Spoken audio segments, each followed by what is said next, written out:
Assalamualaikum warahmatullahi wabarakatuh. Salam guru penggerak. Perkenalkan, nama saya Ismi. Saya calon guru penggerak angkatan 10 dari SD Negeri Sendang Sari Patok, Kabupaten Gunung Kidul, Daerah Istimewa Yogyakarta. Pada kesempatan kali ini, saya akan menyampaikan koneksi antar materi pada modul 1.1 Filosofi Pemikiran Ki Hajar Dewantara. Koneksi antar materi modul 1.1 Filosofi Pemikiran Ki Hajar Dewantara berisi yang pertama, refleksi sebelum mempelajari modul 1.1. Kedua, kesimpulan setelah mempelajari modul 1.1. Yang ketiga, pemahaman yang dapat saya terapkan. Refleksi sebelum mempelajari modul 1.1. Pembelajaran yang saya lakukan di kelas, saya memberikan perlakuan yang sama terhadap seluruh siswa di kelas dari segi proses, materi, dan hasil pembelajaran. Kemudian, dalam pada penilaian, saya memberikan ukuran keberhasilan pembelajaran yang sama bagi siswa, yaitu mencapai KKM. Serta lebih menekankan aspek kognitif. Ada rasa kecewa jika beberapa siswa tidak mencapai KKM. Pembelajaran yang saya lakukan lebih berpusat pada guru. Jadi, guru menarik siswa ke suatu tujuan yang ingin dicapai, yaitu sesuai kurikulum. Setelah mempelajari modul 1.1 tentang filosofi pemikiran Ki Hajar Dewantara, hal-hal sebagai berikut yang dapat saya ketahui. Pendidikan adalah proses menuntun kekuatan kodrat anak supaya selamat dan bahagia dalam menjalani kehidupannya sebagai makhluk sosial dan makhluk pribadi. Tujuan pendidikan adalah mewujudkan manusia yang berbudi pekerti. Budi pekerti adalah perwujudan dari cipta, kognitif, rasa, hati, dan karsa kemauannya, serta kesehatan raganya. Prinsip-prinsip yang terdapat dalam filosofi pemikiran Ki Hajar Dewantara dapat saya rangkum sebagai berikut. Secara garis besarnya, yang pertama yaitu menuntun.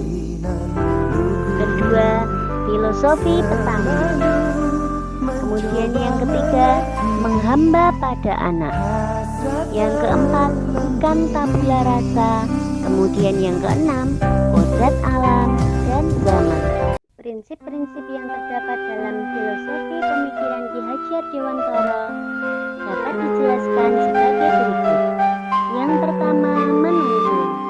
Menuntun yaitu mendampingi berjalan bersama di samping anak untuk menuju ke suatu tujuan keselamatan. Guru berperan sesuai semboyan ing ngarsa sumtulodo ing madya mangun karso tuturi hendayani. Kemudian prinsip yang kedua yaitu filosofi petani. Dalam mendidik seperti merawat berbagai benih tanaman dengan cara perawatan, media tanam, pemberian pupuk, dan airnya pun berbeda, sehingga tanaman itu berbuah maksimal sesuai jenisnya. Kemudian prinsip yang ketiga yaitu menghamba pada anak. Menghamba pada anak dimaksud adalah pendidikan yang dilaksanakan dengan berpusat atau berorientasi pada anak. Kemudian yang keempat, kodrat alam dan zaman. Upaya mendidik anak harus menyesuaikan dengan kodrat alam dan zamannya yang terus berubah, sehingga menghasilkan manusia yang berbudi pekerti dan memiliki kecakapan hidup sesuai alam dan zaman. Kemudian yang kelima, yaitu bukan tabula rasa. Anak terlahir sudah memiliki fitrahnya, bakat-bakat tertentu, sehingga yang dapat dilakukan oleh pendidik adalah menebalkannya, bukan mengubahnya.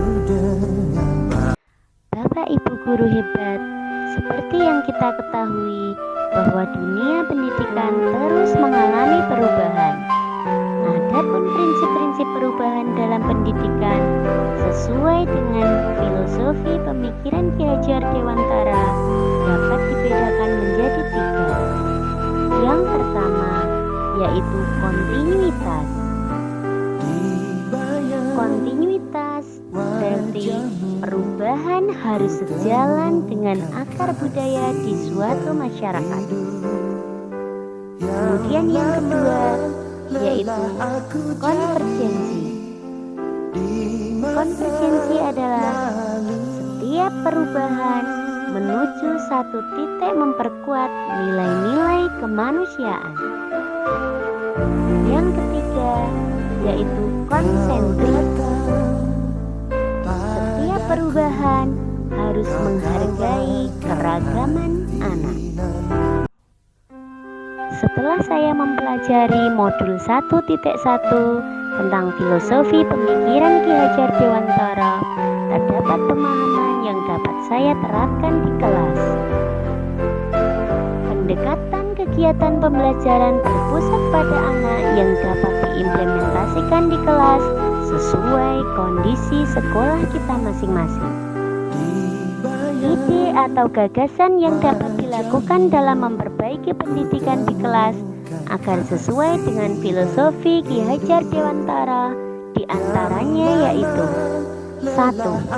Pembelajaran berdiferensiasi dengan membagi siswa dalam beberapa kelompok dengan pendekatan kesamaan bakat tertentu. 2. Pembagian kelompok bersifat dinamis atau berubah-ubah sesuai pendekatan jenis mata pelajaran yang diajarkannya. Contohnya, kelompok mata pelajaran matematika, bahasa Indonesia, seni rupa, bahasa Jawa, IPAS, dan lain-lain.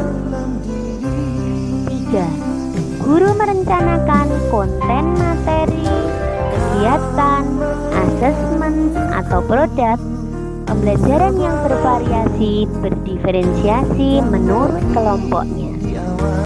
Demikian tadi koneksi antar materi modul 1.1 filosofi Ki Hajar Dewantara.